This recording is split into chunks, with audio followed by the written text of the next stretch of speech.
Welcome everybody back to the second edition of Tide Pod.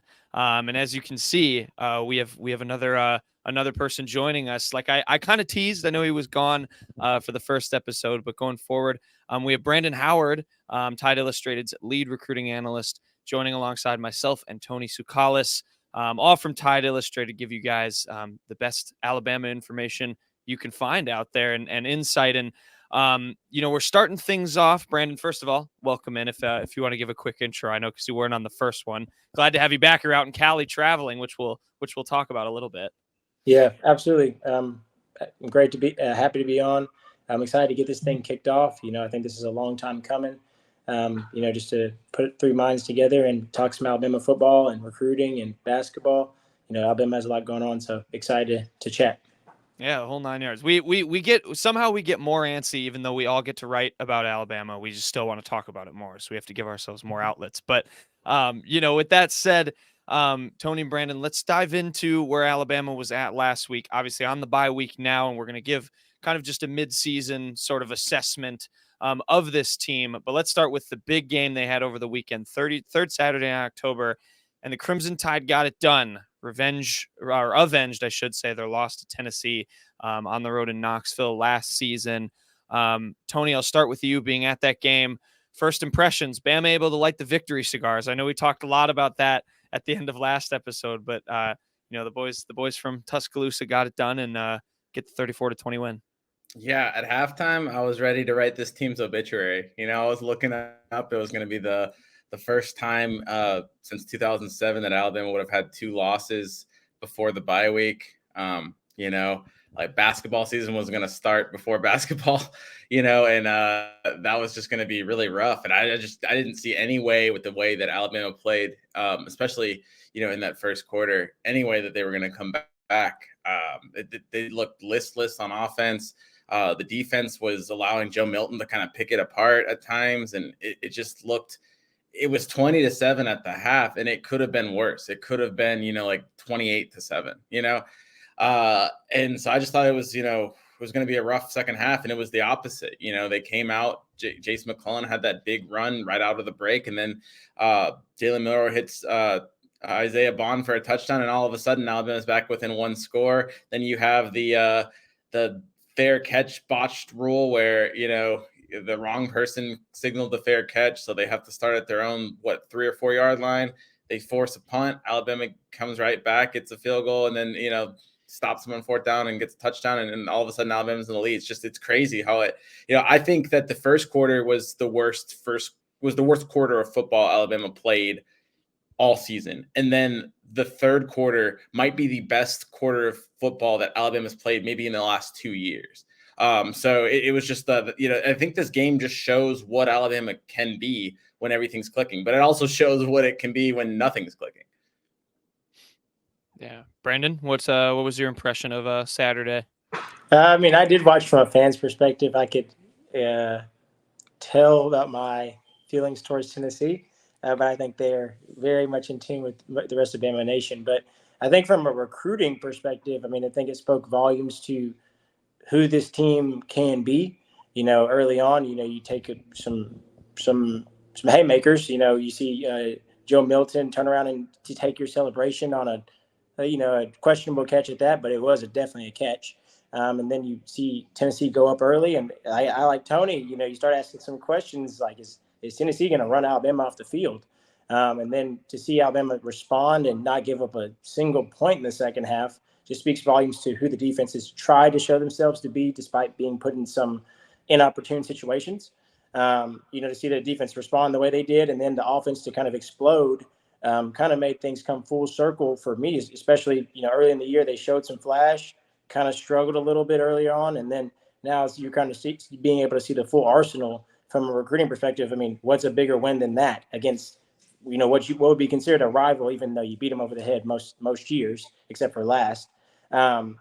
Huge recruiting win, and from a lot of the recruits I talked to, Daniel Hill, William Eccles, Tristan Jernigan. Tristan Jernigan is going to return for an official visit. Daniel Hill, was already kind of on our side, had a future cast to Alabama, but I think that future cast becomes a little bit more firm, talking to some sources closest to him. And then even William Eccles, who's committed to Ole Miss, his response at first was, I'm committed to Ole Miss when I first reached out. And, over the weekend, suddenly you see a tweet about Roll Tide with, 4 exclamations. You start to see, hey, there's some momentum that not only comes from the game, but goes to the recruiting field. So on my end, it was a great game. But then on the recruiting side, I think the kids definitely took to it.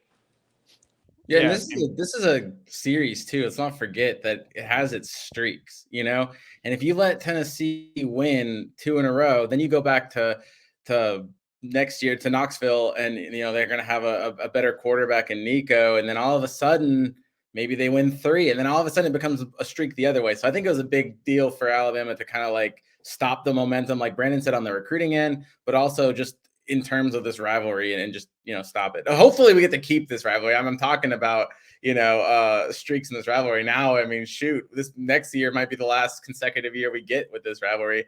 I hate that, but it's still good to have the momentum either way.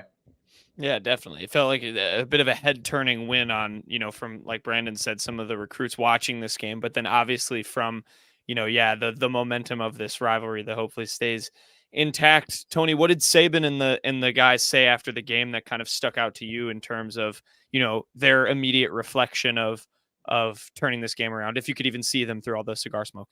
Yeah. I mean, it was that they were coming in one by one. It's like who could they grab. So you got some people like Chris Braswell early on. We talked to him, and like he did not like cigar smoke. He didn't smoke, so you could tell he was almost like you could tell like he almost like wanted to be in the media room because he wasn't really a big fan of the cigar smoke. Eventually, you got more and more people coming in. Normally, they come in bunches. This one, they came in like one at a time, just because I think they were just more wanting to celebrate. This was personal for Alabama after last year. It was a tough game last year. It was close. I think Alabama in a lot of ways felt cheated with some of the calls that happened last year. I know Tennessee didn't like a lot of the calls this year. And so, I mean, it goes both ways. But I think this is really personal. But in terms of what Saban said, and I think just what the team said is their ability to kind of rally back when they need to. That says a lot about the character of this team. Nick Saban joked that it was taking years off of his life, but he doesn't mind it, So that's kind of the way this team is. It's a wild team. It's a team that's going to have to fight for everything it has. I think so often, or recently, we've just seen some of these Alabama teams that were uber talented, and you'd almost have to like coax them to fight, and they could coast, and they'd get by that, And whenever this team kind of does that at all, it really struggles. This team needs to be clicking. I think we said this on the last pod too.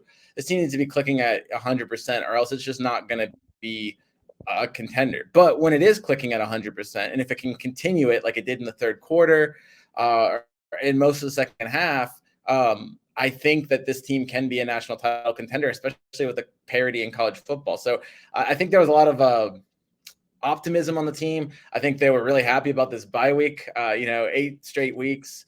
Especially playing in the SEC, that gets really tough. So I think that this was a very welcome bye week, and it was just a really celebratory mood after that game, and a well-deserved celebratory mood.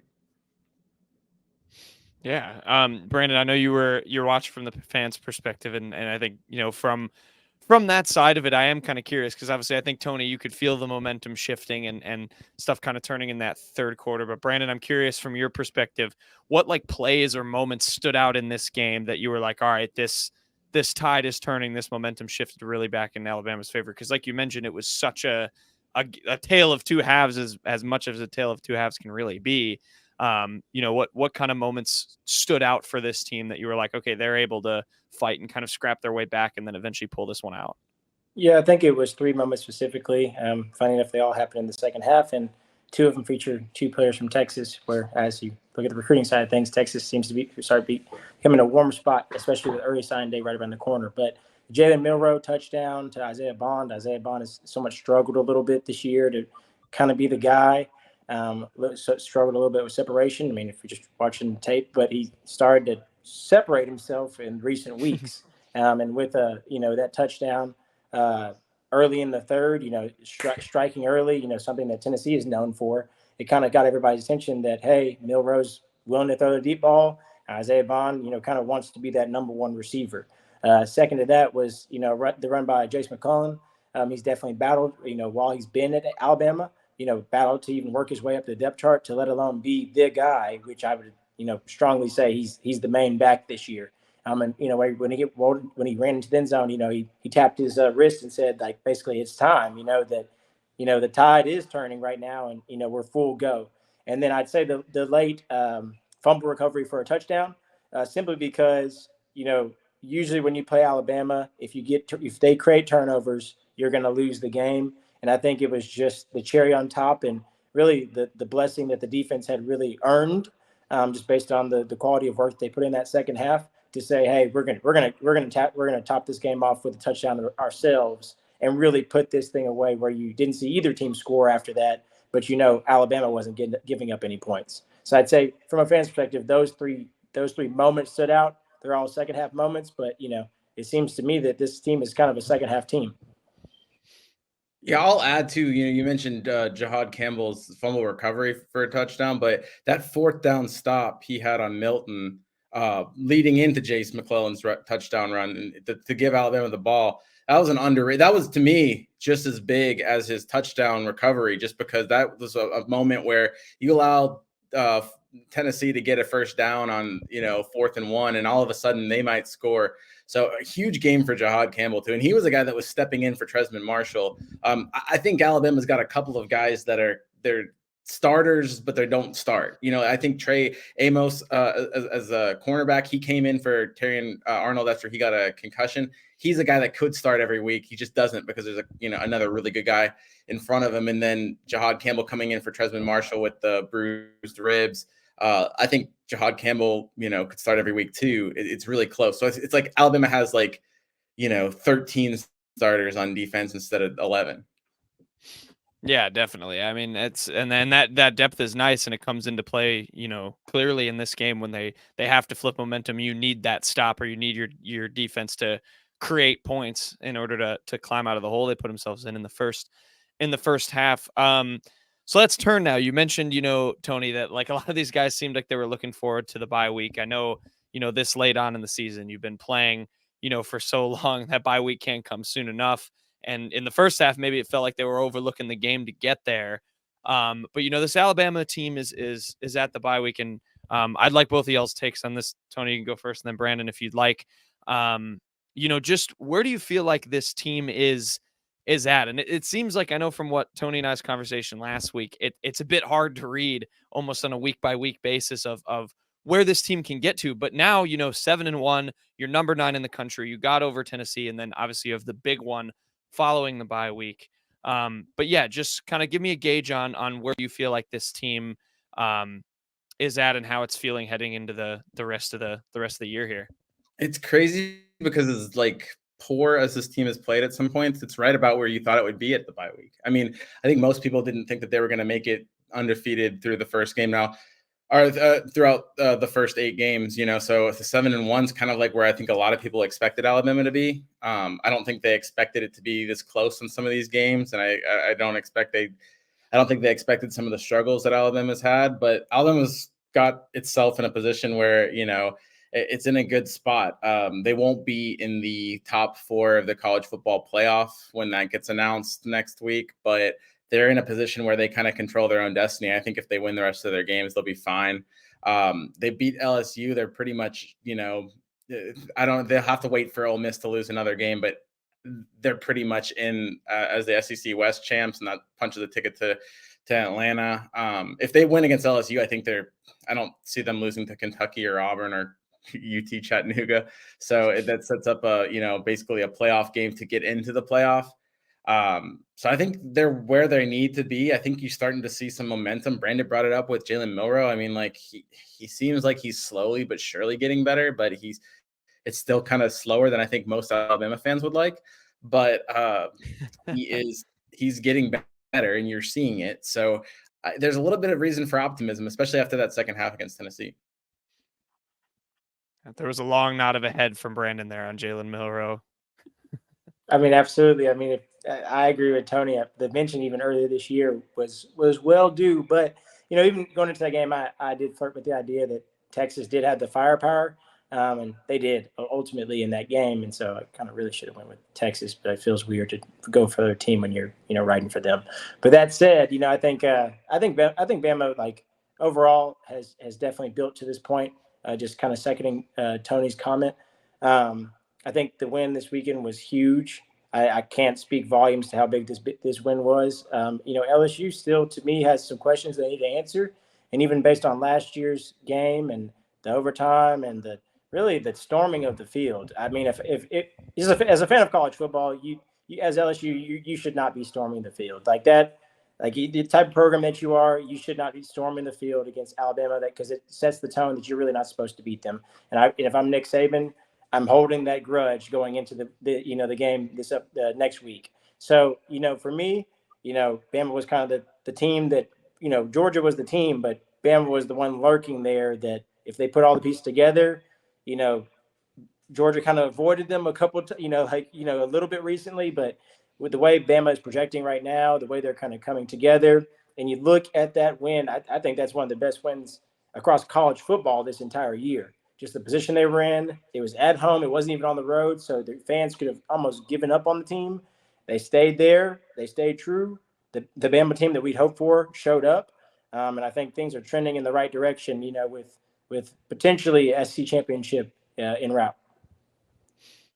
Yeah, definitely. I think, we're obviously having a very, very different conversation if Tennessee pulls that game out and if Alabama doesn't, kind of figure itself out in the second half. Like Tony said, we might have been starting our men's basketball segment a little bit quicker than we are. But yeah, I think you guys are both right. And, I guess the question is, and Tony kind of answered it a little bit.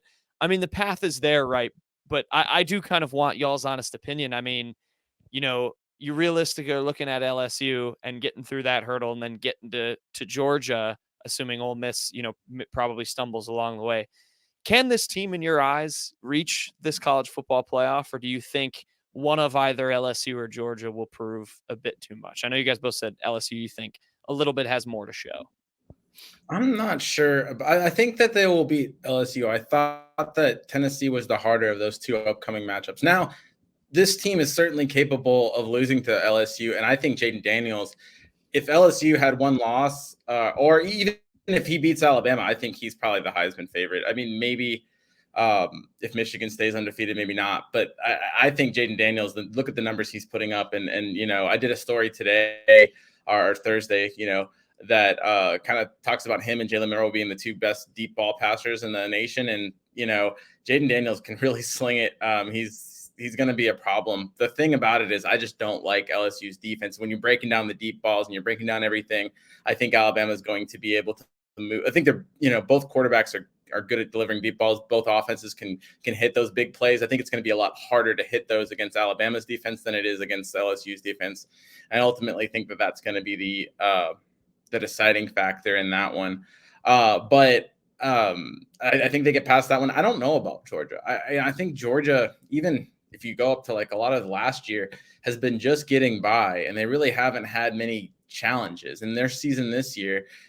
They've had such an easy schedule that it's really kind of tough to judge what is Georgia. And I don't even think we've seen the best of Georgia, because we have, when you're a team that's won back-to-back games, you don't have to play it at your best. And so I don't think we've seen Georgia with its back up against the wall. And I think that could unleash a new level of Georgia.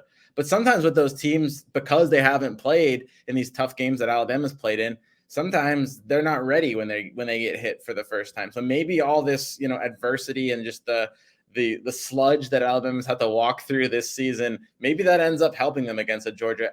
It's just too soon to tell. And it's really, I'm kind of taking the cop out of this whenever somebody asks me this kind of question, but you really have to take this season one game at a time, because I just don't know if Alabama is going to get past LSU. I think they will, but if they don't, then I think you're going to see maybe a little bit of a shutdown, because I think they're basically in a playoff right now. They can't lose for the rest of the way, even against Georgia in the SEC title. They just can't afford to lose another game. So we'll just have to see.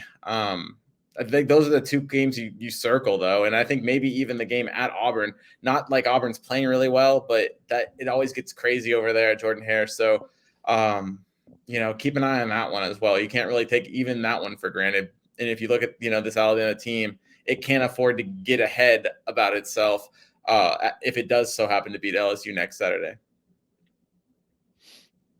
Yeah, I think Tony continues to make some valid points that it is a week by week team. You turn on the television one week and even just heck start out the season, Middle Tennessee State, you saw some explosiveness, right? And then a couple weeks later, a week later, USF, it's at 17. They score 17 points, and then you fast forward a couple weeks and you're like, okay, this is a good team again against Ole Miss to a certain degree. They're showing promise, and then a couple weeks later they play Arkansas and Jalen Milroe at halftime is shrugging his shoulders and then doesn't score a single point, in the second half. So it has been a week by week process, but with Nick Saban at the helm, you have to kind of trust that the ship will be righted. And I think we've seen that at the end of the day, they are where they are. They're in a position to potentially play for an SC championship. I think as Tony mentioned before. Even when Georgia got their national championship with Kirby, it was a tight contest. And that was following a butt whooping in the SC championship. And then, last year, there was some avoidance. And so if they play them this year, I don't know how the Georgia team could respond to a very hungry Alabama team that knows they can't lose any more games. And, in some aspects, they've flown by the seat of their pants. But you have seen progression, and at the end of the day, that's something that you can't overlook. So LSU will be the next test, but I think the main test this week is getting healthy, and just focusing on what they can do to be a better football team. If they take care of that, then they've won this week, and then they have the opportunity to win next week. And as at that point, it just falls to the chips may. So I think that Alabama can compete for a college football playoff, as we saw USC fall this weekend. But we just have to continue to see how the chips play out because, Oklahoma's undefeated. Texas is still right there at the brink. Michigan and Ohio State. It's tough to figure out who's going to come from that batch. How much leverage do we give Florida State if they lose a game? So there's still a lot of moving pieces, but I do believe that the brand of Alabama still weighs heavy in the eyes of many. You said week by week. We've both been saying week by week. It's with Alabama. It's maybe been half by half or even quarter by quarter. Yeah. I don't even know if you can take this team week by week anymore. Yeah, that's fair. Yeah, I think it is. It does speak to though, the incremental improvements we've seen them make. Yes, they've kind of sludged through here, but the fact that we are at this point talking about they still can give a Georgia team fits because they are hungry, and I almost like that narrative you play into a little bit. Hey, we've been kind of the grinders. We haven't been coasting like Tony said. Some of these past Alabama teams have. We've been in hard games. We've done this now for 6-7 straight weeks leading up into every single game. Nothing's going to scare us. We're not going to be intimidated by a game or a moment getting too big because they know they literally cannot afford any sort of slip ups. So I think it was one of you two, I think, spoke about, getting healthy and being kind of fully prepared as you continue this kind of slodge through the SEC to get to where, of course, this Alabama team wants to be. Tony, obviously being in the bye week now, you have this extra break and then into next week, of course, to get healthy and get right. What players should we be paying attention to who could maybe use this time to come back for LSU? Yeah, I think Alabama is in a pretty good shape right now heading into the bye week. It's more about just getting people recovered just from just an extra bit of rest. But when you look at the players that were kind of banged up, Terrion Arnold left the game against Tennessee with a concussion. I think Nick Saban described it as like a light concussion. There's no just anything that's dealing with the brain is a big deal. Yeah. But he couldn't clear. Rub some dirt on it. Yeah, he couldn't clear protocol during the game, but earlier this week, Alabama released its practice footage, and he's back out there. So he's obviously cleared concussion protocol. He'll be good to go. Tresman Marshall practiced last week in a non-contact jersey. He did not play against the Volunteers, but he suited up. I would say he's probably going to be good to go against LSU too. He's dealing with some bruised ribs. The person that they could get back would be Terrence Ferguson. Has that high ankle sprain. He's been dealing with that for a while. But, last week we talked to Nick Saban and he said that, he's making really good progress. It just takes a lot to get that explosion off of the, off the line when you're dealing with that high ankle sprain. I would say, with another week, we've seen Terrence Ferguson, go through drills and suit up for Alabama. So I would say he's probably a go for LSU, but maybe a lot more questionable than those other two. But because we've seen him dress out in a couple weeks, but I think that this bye week, it sounds like there's some positive momentum. If they need him, I wouldn't be surprised if he's able to go. Yeah, obviously, I mean, that's good to have that list, as short as can be. But obviously, there's guys dealing with knocks. You mentioned the general fatigue. I mean, just to have like your bye so late on in the season, I know is like big. Like it's huge for teams just to get that recovery period when they have such a high aspirations. I know like Missouri has their bye week this weekend as well, and I know their coach talked about like we're tired. Like he mentioned being worried about like missing them kind of not showing up for their game and like, just trying to roll into that week and get everyone right. And so that'll be huge for the Tide coming up. A big game against LSU. And Brandon, you've been busy with this LSU game on the recruiting side of things. First of all, I'd like some updates from you on, the guys you were talking to out west in California. And then I know there's a big list, if I'm not mistaken, of commits and other guys who are going to be in town for this LSU game here next Saturday. Yeah, absolutely. And I'll just start with that point. 31 guys for the class, not necessarily for LSU yet. That was still being confirmed. Yeah. But I mean, speaking of California, I'll start with the big fish and I guess a small pond, but Julian Sayin, it was definitely a pleasure to get to see him play. The kid is a pro. If you interview him, his answers are going to be short and sweet and to the point. I mean, even if it's a good question, it's short and sweet and to the point. If it's a bad question, it's short and sweet to the point. But ultimately, I mean, you go see him play poised. There's points in the game where they went down. Surprising, it was kind of a surprising game where most people expected them to kind of blow out the team, but the team stayed in the game. And I think with seven minutes left in the game, Carlsbad was down. And Julian just casually walked him down the field, put a touchdown up, and it finished the game with 4 touchdowns throwing, 1 rushing. But, it was a dominant performance by him. And he definitely stood out. And so then outside of that, had some opportunities to spend time with the Modern Day program. And that program could be very fruitful for Alabama. Speaking of the LSU game, I think 4 or 5 of the guys mentioned that they'll be in town. Saban Brown, Chuck McDonald, Jordan Davidson, who Alabama stands in a much higher position than maybe what people think. We're talking, top 2, top 3 range, but nothing official's out there yet. I mean, even Nazir Wyatt. So, just looking at that group, there are already some expected visitors, but let alone, some guys who are really in tune with Alabama. And Saban Brown, a guy who doesn't do media, but I love the kid. He gives us some stuff all the time. You can tell he's the leader of that doghouse, and the guys follow him. So I would expect at least one guy to follow him to Tuscaloosa. If he has anything to say about it. And then obviously Peyton Woodyard's out there. Was dealing with a family situation, so there'll be more of an update on him later. But Woodyard is solid as it gets. I think he'll be a good fit. He's kind of supposed to follow the Caleb Downs model. It's kind of up to him to follow that model because, as we can see, Caleb Downs is special. He's unique in his own right.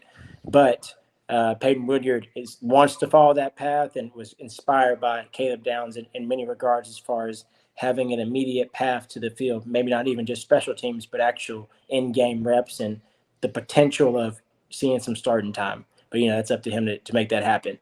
As far as the game is concerned, I already mentioned some guys from Modern Day who will be making that trip, but I'm expecting a heavy group of commits. I think it's all hands on deck. Anybody who can be on campus. And then we're going to see, Bama is very involved with a lot of players who are committed elsewhere.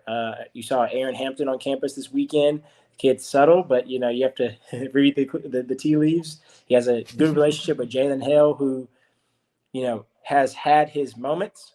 And for Texas, a team that, was selling him the dream of, getting the ball immediately, we barely even seen some of their top recruits from this last 2023 cycle get the ball. So Hampton is starting to see more opportunity with Alabama, a team that he had a strong relationship with early. That's just kind of a name to watch, especially with the receiving core that we want to add to. Daniel Hill walks away high on the list. We see a Kewan Lacey, who was committed to Nebraska 2 hours ago. He decides to open up his recruitment. And, there's a chance that he could be taking an official visit to LSU.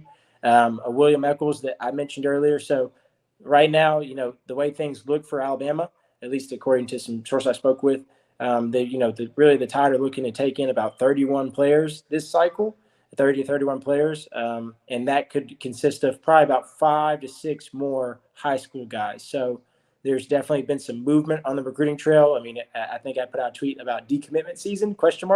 And, the kids followed suit. It was like they were supposed to decommit or something. So I think we can see some more movement. And, one name that I think I think most Alabama fans would be excited about that Alabama has not given up on is Cam Coleman. I think that could be a fight to the end. And, I think it's very important for Texas A&M to finish strong on the field because, just speaking with a couple people, they do not want to let Cam Coleman leave the state. No one player in the state, position of priority. It's all hands on deck for him. Yeah, so a lot of guys, it seems like, will be in town for LSU expecting a good result, and then you've been on the grind. It's a lot of names to keep track of there, Brandon. We appreciate it. That's there's so many guys that seem to be the future of this Alabama team, but seems like a lot will get dictated by what happens here the rest of this season. I'm going to put you on the spot, guys. I know we'll record again next week before the LSU game, so you'll have a chance to change it. But I'm going to ask you guys now, a week out, mid-bye week, give me a quick score prediction for LSU next Saturday. And again, I'll ask this again in a week. We'll see what maybe weird stuff goes down. I don't know whether it's a Saban quote or someone gets hurt in practice. I don't know. But yeah, give me a quick score prediction for LSU. Oh, man, see, I've been so impressed with Alabama's defense that I don't want to make it a total shootout, but I do think that it's hard not to with those quarterbacks. Probably score. I'm gonna go. I'll go 34-23 Alabama. It'll be kind of like similar to the other game. All these times with these shootouts, they never actually end up being as much of a shootout as we think. So I'll go very similar to the Tennessee game. In fact, LSU even makes it a little bit closer, but 34-23. Hopefully for Alabama's sake, it's a more spread out win instead of just a late rush at the end. Brandon? That is tough week out. I will go in the 30s as well for Alabama, so 31, just because, who knows with in the 30s. Yeah, 31. And LSU, because I have to give them respect they're due, in this game, 27. Okay. I think I don't want it to be close for the sake of it being close, but I mean, the Arkansas game was like it was a touchdown game. Yeah. It was a touchdown game. So. Yeah, there you go. And again, you don't have to put too much stock. Well, I'll ask you guys again, when we do a little bit more of a preview. Tony already hates his pick. I'll ask you guys again, when we record before the LSU game and talk about the Bayou Bengals a little bit more. But let's segue, guys, and just close this out. When this show comes out on Friday, we will be 10 days away from Alabama men's basketball opening up its season against Morehead State. And, it's been a very interesting summer for the Crimson Tide. And obviously, we got a little bit of a tease. We're going to have another one. They're going to play Wake Forest on Sunday in an exhibition. They played TCU in a super secret scrimmage, as they called it. This is the charity game, right? Yeah, I think so. And Alabama lost that one 85-81 to TCU, had some DNPs. And again, it's a scrimmage, so not too much you can put in there. But just y'all's impressions on, this is obviously a very new team and, is going to have very big expectations that are going to be very difficult to live up to given what the Tide did last season with Brandon Miller and company and being the number 1 overall seed in the tournament.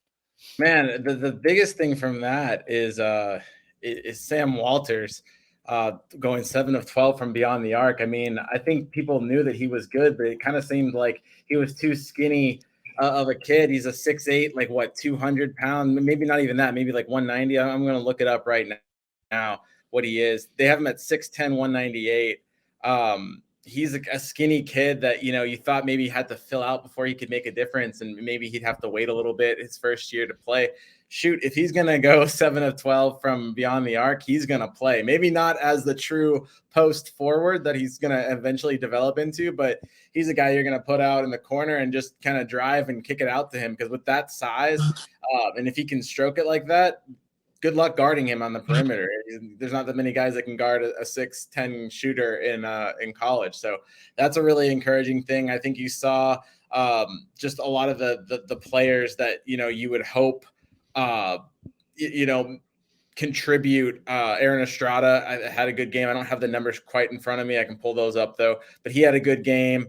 Jaren Stevenson had a good game. So, I mean, yeah, they were without Mark Sears, but really, actually, without Mark Sears, this is pretty much the Alabama team that you were going to see moving forward. I mean, some of the players that didn't play, you had both Mo's, Mo Diabate and Mo Wagi.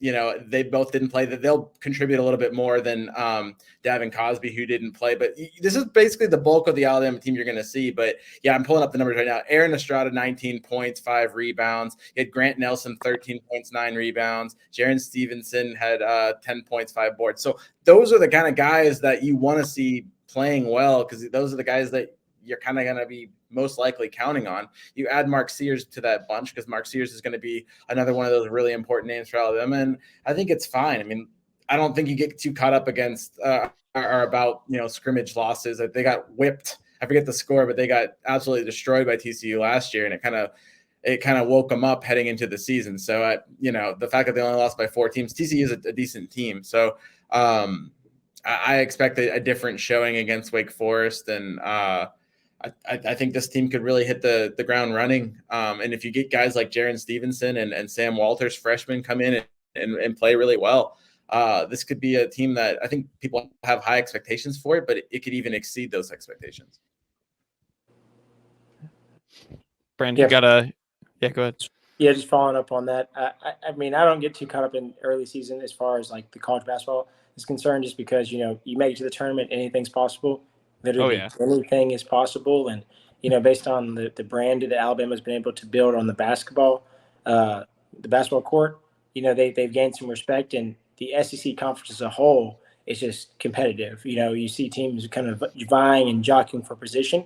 But Alabama's slowly but surely become one of those that top 4, top 5 group that you look towards, and that leads to more calls, that leads to a little bit of an advantage, just like it has on the football field on the basketball court. So for me, I'm not too concerned with anything early on, because I want to see how things play out and who is going to fill into their position and their purpose for the team. But I do expect Alabama to be a name, to be a contender, and to be in kind of like that at least top 7 range as far as seeding is concerned. Yeah, I think, our fellow colleague Jordan Harper, I heard him on another podcast, and I think he put it best where, like, their ceiling to me feels like about at the 3 seed kind of level. And their floor really should be like an 8. I almost think at worst. Like they really do feel like a team that can firmly fall right in that category.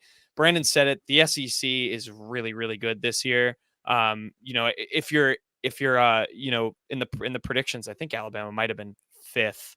Or no, they were a bit lower, because I know Oates talked about that, and every year they get picked the same thing and they always overperform it. But it's not a knock to finish 5th in the SEC, nor does it prevent you from having a path to the NCAA tournament anymore. But yeah, this is a really interesting team. They have a bunch of new faces, obviously, like Tony mentioned. Sam Walters, who is the star of the show against TCU. I'll have an article on superlatives for this team in the preseason. I'm, as a spoiler, I guess, giving Walters a super sub superlative, because I think he's just going to be a guy. Clearly, they can just chuck in there and say, hey, hit 2 corner threes in 9 minutes, and that's all we need from you in year 1.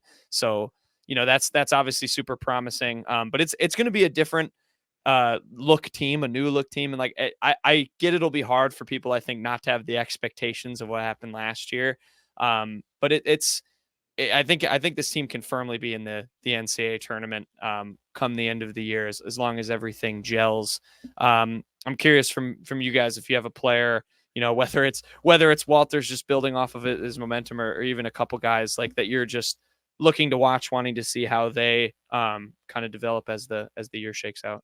Yeah, before I get into that, I do agree with what Jordan said about maybe the 3. I maybe see this team more as like even a 4 or a 5 seed. Yeah. But the thing, when you looked at last year and they got beaten by that San Diego State team full of seniors, you looked in the tournament and you're like, man, Alabama was young and they looked young. I think that even if Alabama makes it in as a 4 or a 5 seed, they're going to be better positioned to make a run in the tournament with this year's team when you got seniors like Mark Sears, like Aaron Estrada, like Grant Nelson, people that, are more like grown men instead of, Alabama still has young players as well. We mentioned Sam Walters and Jaron Stevenson, but I think that, the age and the experience of this team will speak volumes in March. It might not be the same regular season as Alabama had. I don't think they're going to be the number 1 seed over again, but I do think that this could be a team that's better suited for a late run than maybe the in-season success. And really, that's what fans remember is what you do in the postseason. So.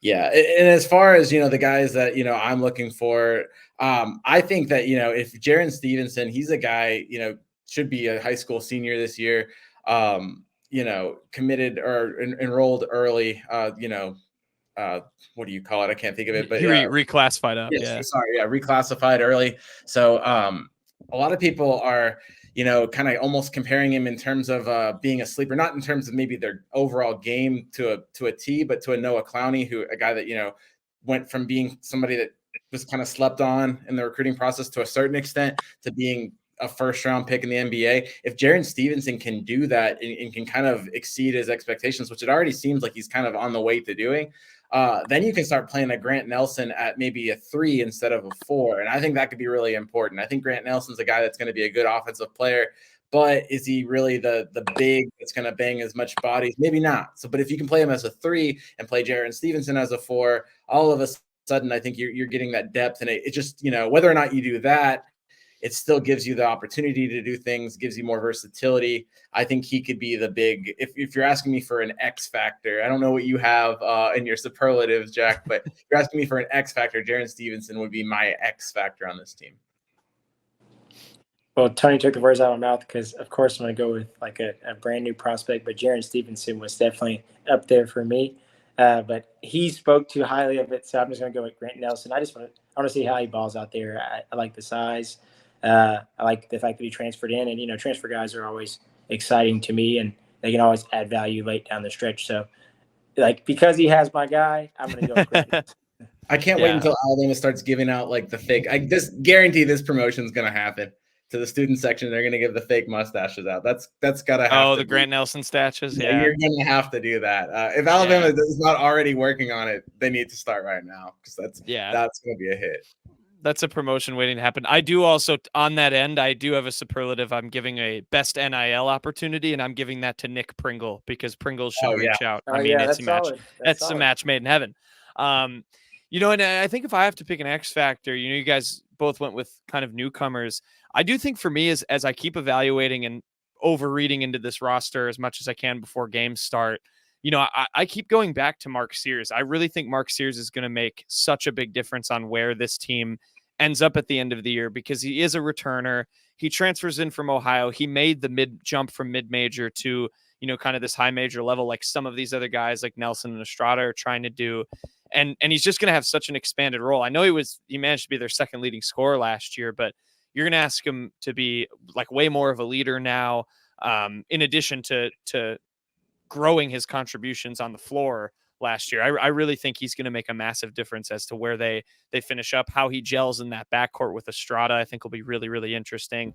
And just how he leads that starting group, I think will be huge. It feels like Oates is going to put a lot on him. And I think it's something he can handle, to the end of becoming a all SEC type player. Once again, I like Mark Sears a lot. He was someone, before I came into Tide Illustrated from an outside perspective, I was like, this guy's really good. And he's a glue guy. It seems like he holds this team together really well.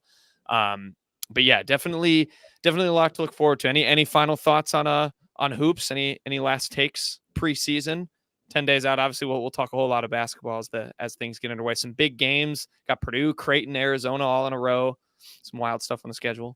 I'm excited about it. I think this team's going to be just a fun team to watch. You know, it doesn't have necessarily the star like a Brandon Miller, but it has a bunch of guys that, you know, seem like it seems like it's just going to be a you know, aesthetically pleasing team. It's going to play a fun brand of basketball where they'll be able to go, you know, light it up from three. And you know, you've got some really athletic guys as well. So it seems like it should be a fun basketball team to watch.